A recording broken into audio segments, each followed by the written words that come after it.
Hello. So it's my Saturday, Sunday, Monday, Tuesday, and Tuesday. So it is my 10th day in Live Good. So yung isang partner natin ay nagtanong kung bakit daw ako walang upload for today, and I think I don't know, yesterday. So, naging busy ako sa pagpa-follow up sa mga uh, follow up sa mga prospects, and then nakinig din ako ng mga pinag-aralan ko rin yung paano mag-navigate ng ano tawag doon, yung site natin, yung back office kung tawagin. And ngayon, I'm trying to learn uh, use the Zoom. So ito, Zoom ko. Zoom yan, yung Zoom meeting. So, ito kasi, pag hindi ka, kasi negosyo to, kailangan natin talaga pag-aralan kung paano ipapatakbo ang negosyo. So, hindi to yung ito sa mga gusto lang gawing itong Live Good. Pero kung kayo yung tao na nag-aantay lang, yung $2,000 per month, $2,000 per month, so hindi to hindi to video para sa inyo. So ito, and then at the same time, nagkamusta rin ako sa mga partners natin sa ano tawag doon, sa Live Good. Nangangamusta, so may konting concern sila, so chat, and then nakatulog ako. So yun, nagising ako mga 7 p.m. na dito sa US. So ito ngayon, ang ginagawa ko ay nagpa-follow up ako sa ito, pinag-aaralan ko yung anong tawag doon, yung Zoom. Okay.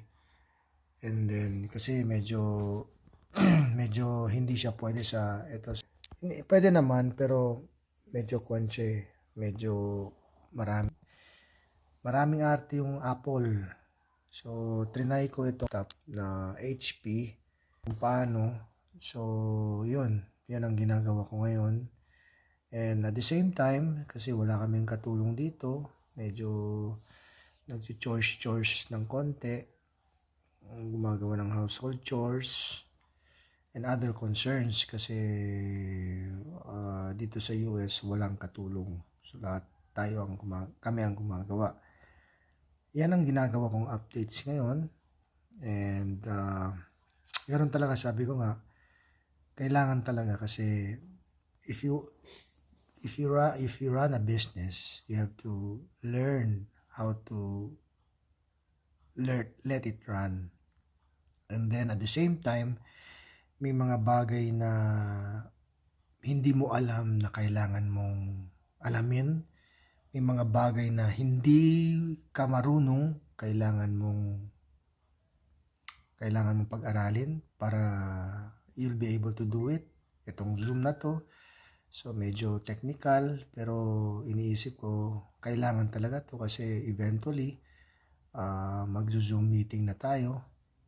So mag-Zoom meeting na kung yung group. So kailangan talaga. Ayan.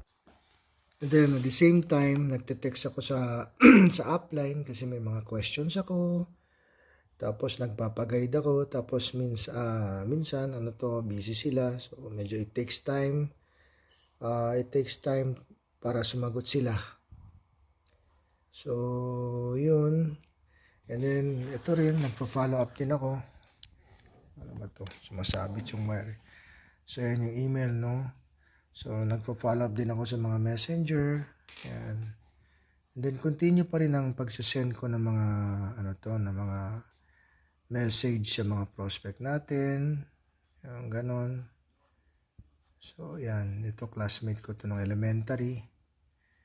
And then, continue ako nag-add ng mga hindi kilala. Yung example ito.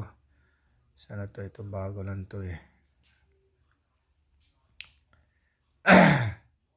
Hanggang, ito, for example, ito. Hi, good morning. I know hindi po tayo magkakilala lang pala yan. I'm Dante, an RN here in Houston, Texas, and I'm a Filipino. Ang ginagawa ko, ino-open ko yung Facebook. Pag sino ang nag-post, pag sino ang nag-post na nakikita ko medyo 30 minutes ago o 10 minutes ago, alam ko kung ma-active sila ngayon. Kumbaga, nasa Facebook mode sila or mood. So, mini-message ko kagad yun. So, lahat ng mga kakilala ko, actually, hindi ko pa tinap. Binibase ko lang yung kung sino yung message ay yung mga naging news feed. Lalo na yung mga post nila na parang hindi sila busy. So, yun yung mina-message ko. So, depende yun kung kakilala ko or hindi. So, ang message, kung magchat-chat ako, depende kung anong level ng relationship namin. Ganun lang siya. So, everyday ko lang ginagawa to. Tanim lang ng tanim. Kasi nga, sabi ko nga, mas marami kang itatanim, mas marami kang chances na makakaani. So, yun yung day ko ngayon. So, if have kayo mga comments or ano, and then at the same time pala nakikinig habang natutulog ako or while on bed. But pag example, pagod na ako, kailangan ko muna mag-rest. So, piniplay ko yung mga YouTube videos about Live Good. So, lahat ng galaw ko, lahat ng utak ko ay about Live Good. And syempre, wag nyo rin kalimutan mag-pray. Yan. So, about Live Good, kasi nga, sinasabi ko ulit, or kailangan ko emphasize talaga, pag-aralan nyo yung business while doing the business. So, while you're earning, sinasabi nga nila, you should be learning. So, yun lang. Tapos, nandito naman tayo para magtulungan. Text me lang o chat me lang and magtulungan tayo. So, sa next video and good evening.